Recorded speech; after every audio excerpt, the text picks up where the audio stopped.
Bueno, buenos días, mi nombre es Belsaide Jesús López Lorenzés, yo soy alumno de la Escuela de Medicina Dr. José Sierra Flores del sexto grado Grupo E y hoy les vengo a exponer lo que es el tema otitis externa viral como examen final ordinario de la materia de otorrinolaringología.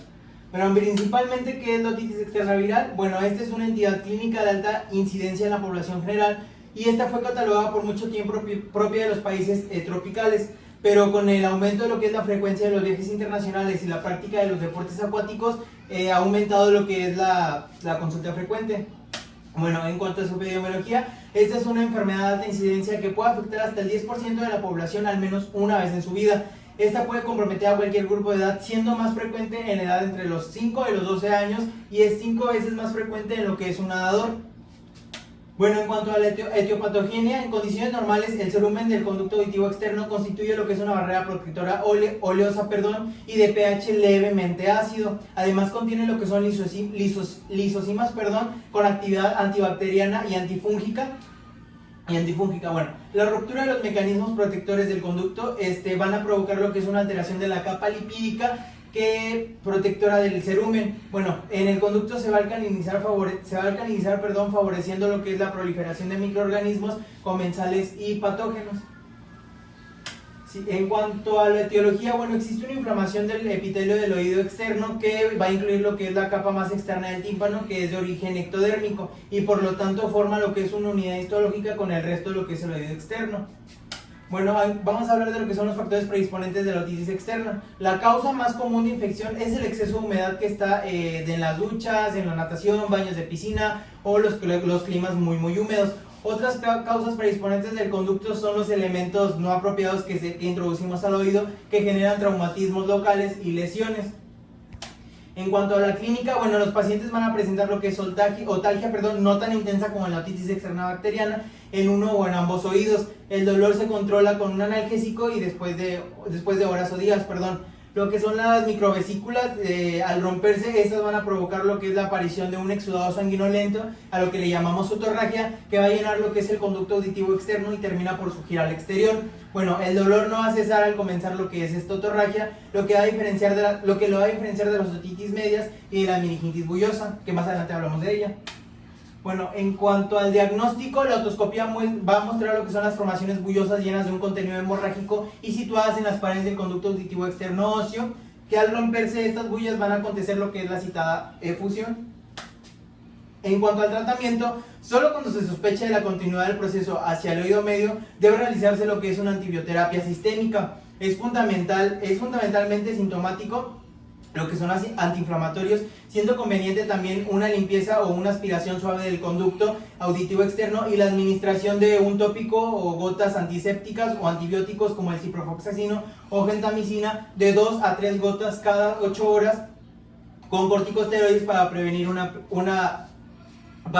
sobreinfección.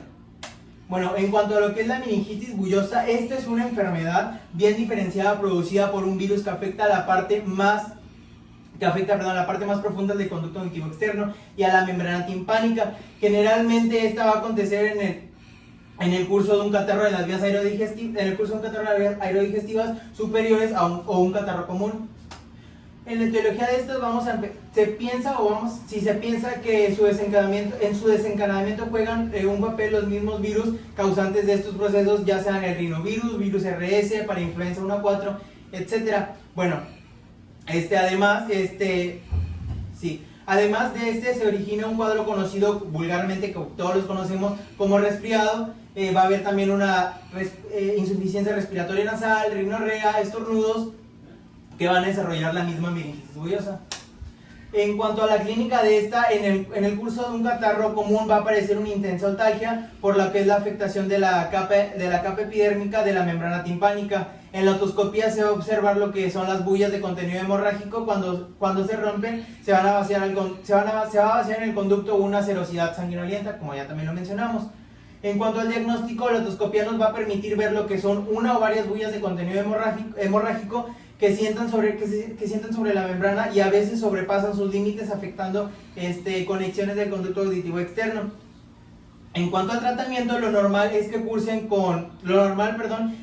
espontáneamente hacia lo que es la curación, pero en uno o dos casos vamos a ver lo que Vamos a ver lo que es un catarro común, que debe ser tratado con antibióticos para evitar una sobreinfección bacteriana y con ella una otitis media aguda.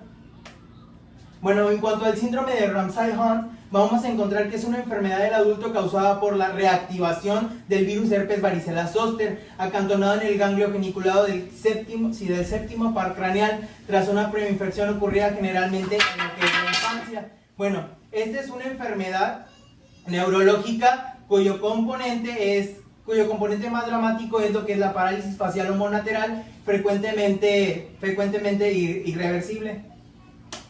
Bueno, en cuanto a la etiología de el virus implicado es el herpes zóster, como ya lo mencionamos en la diapositiva pasada, que ocurre, que aquí va a ver lo que es la afectación del ganglio geniculado del séptimo par craneal, que ya también lo mencionamos, y no se trata de una otitis externa, pues el virus afecta lo mismo que ya dije, el ganglio geniculado. En cuanto a la clínica, hay que tener en cuenta desde un comienzo que puede haber únicamente otalgia, pero poco después se pueden manifestar las típicas vesículas herpéticas y lo que es la parálisis facial. En cuanto a lo que es el diagnóstico, es fácil porque se muestran claras las lesiones cutáneas típicas en el oído externo y a veces en otras zonas de la cabeza y cuello. En cuanto a lo que es el tratamiento, pues puede ser con aciclovir, o más que nada es con aciclovir, famiclovir y balaclovir, perdón. En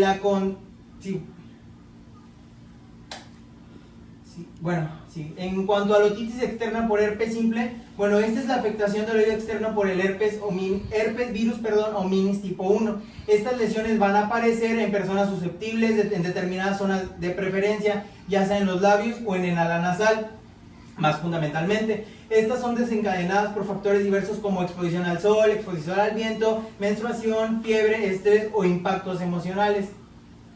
Bueno, por mi parte sería todo. Solo para agregar, el herpes simple se caracteriza por lo que es la aparición de varias vesículas en lo que es un área de 5 a 10 milímetros. De mi parte sería todo. Este fue mi tema final. Gracias.